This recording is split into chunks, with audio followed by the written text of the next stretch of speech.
So, your Honda's check engine light pops on, and your first thought is a monster repair bill. But what if you could figure out exactly what's wrong right in your own garage before a mechanic even looks at it? Today, I'm going to show you how. But first, like and subscribe so you can stay up to date with Honda gems. Now, back to diagnosing these common Honda engine issues.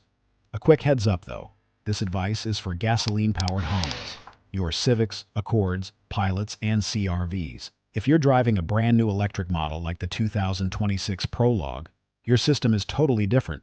For you, a warning light is more likely about the battery, charging, or a software bug, not a gas cap. Because, well, you don't have one. For everyone else, let's get into it. I've been a mechanic for over 50 years, and I've learned that knowledge is power. That little light on your dash is designed to do one thing: panic you into driving to a repair shop. And when you walk in there blind, you're at their mercy. They can charge you $100 just to plug in a scanner and read a code. A code you can pull yourself for next to nothing. They're banking on your fear. Fear of the unknown. Fear of a massive engine failure. Fear of being stranded. That fear is what lets a simple fix morph into a $1,000 invoice. But we're putting a stop to that right now. I'm going to give you the keys to the kingdom so you can take control, diagnose your own car, and stop wasting money on problems you can fix yourself. Section 1. The first and easiest check. Don't get played. Alright, listen up. Before you touch a single tool, the first thing you need to check is the gas cap. No, I'm not kidding. It sounds almost silly, but a loose or bad gas cap is one of the most common reasons that check engine light comes on in a gas-powered car. Your Honda has an evaporative emission control system, EVAP for short. Its job is to trap gasoline fumes before they escape. It's a sealed, pressurized system. If your gas cap isn't screwed on tight until it clicks, or if its rubber seal is old and cracked, the system sees a leak. The car's computer doesn't know if it's a loose cap or a major hose leak, so it flips on the check engine light to get your attention. So, walk to the back of your car, unscrew the cap, and screw it back on.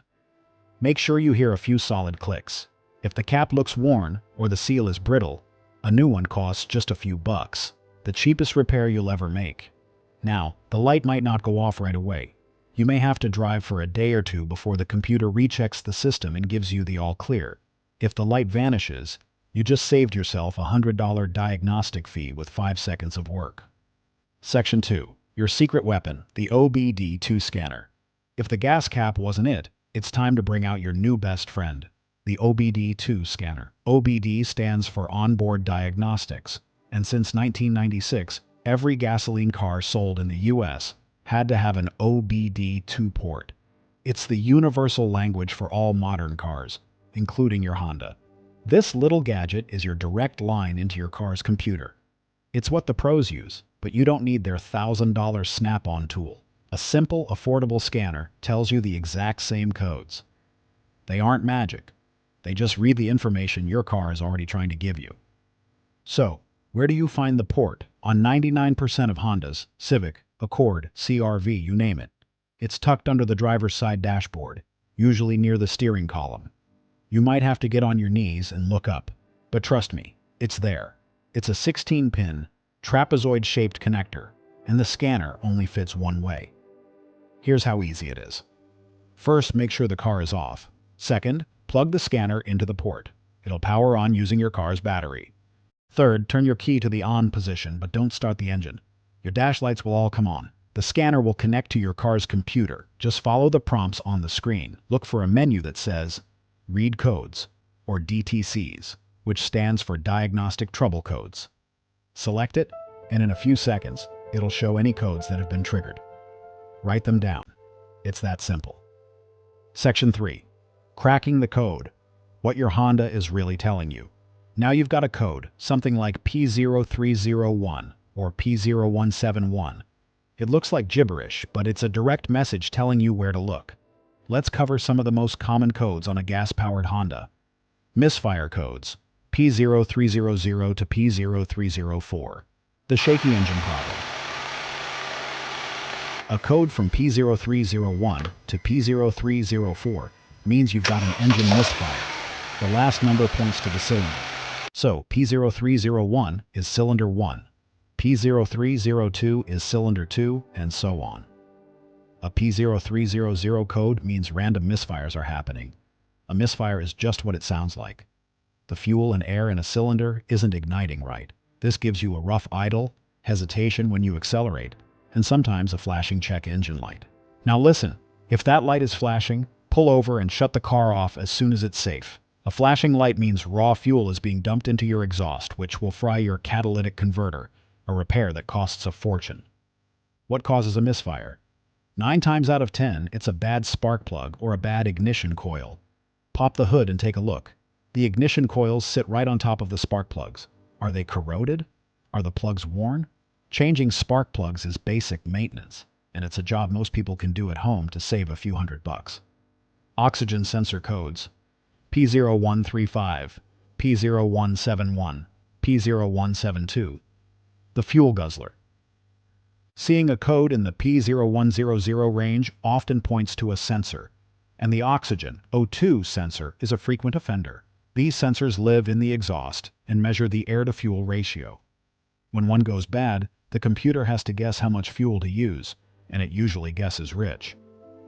A P0171 code means your engine is running lean, too much air, not enough fuel, while P0172 means it's running rich, too much fuel, not enough air. Either way, your gas mileage will tank.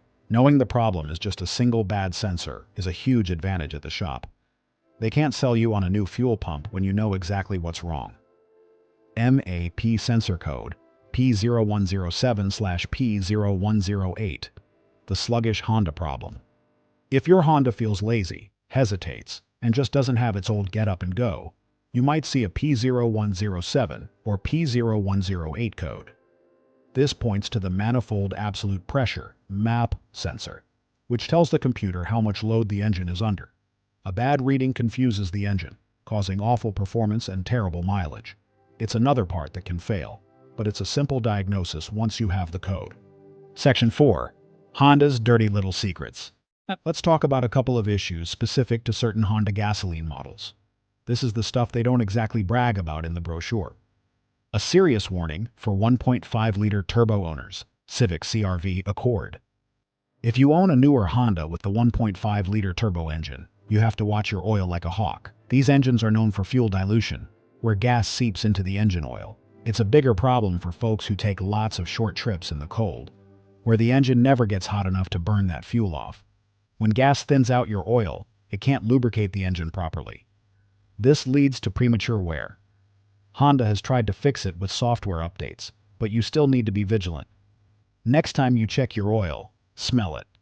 If it reeks of gasoline, or if the oil level is actually rising, you've got a problem. Change your oil more often than the manual says, and make sure to get the engine fully warmed up regularly. There have been reports and even a class action lawsuit in Canada suggesting this can lead to head gasket failures, which is a very expensive fix. The V6 timing belt trap. Odyssey, Pilot, Ridgeline. For those of you with the 3.5-liter V6 engine, there's a ticking time bomb under the hood, the timing belt. This isn't a flaw, it's a maintenance item, but it's the most important one you'll ever deal with. This V6 is an interference engine, meaning if that belt snaps, the pistons will smash into the valves and your engine will be toast. Honda recommends replacing the timing belt between 90,000 and 105,000 miles. Do not put this off. There's often no warning, no noise, no symptoms before it breaks. When you get a quote for a timing belt job, make sure it includes the water pump and tensioner, since they're all done at once. It's not cheap, but it's a hell of a lot cheaper than a new engine. Look, you don't have to be a master mechanic to understand your car. You just need the right tool and a bit of knowledge. That check engine light isn't a death sentence for your bank account. It's a starting point. It's your car saying, hey, look over here. By pulling the codes yourself, you take the power back. You can spot the simple fixes, like a gas cap or spark plugs, and do them yourself. And for the bigger jobs, you can walk into that shop with confidence and say, my car is showing a P0135 code. I need a price on a new primary oxygen sensor. That's a completely different conversation than, my light is on, I have no idea what's wrong. If you want to stop getting taken for a ride and learn how to keep your car running without going broke, subscribe to my channel. I post videos all the time to help you save money. And if you need a good, reliable OBD2 scanner like the one I use, I've dropped a link to it in the description below, so now you know. Get out there and find out what's really going on with your Honda. You got this.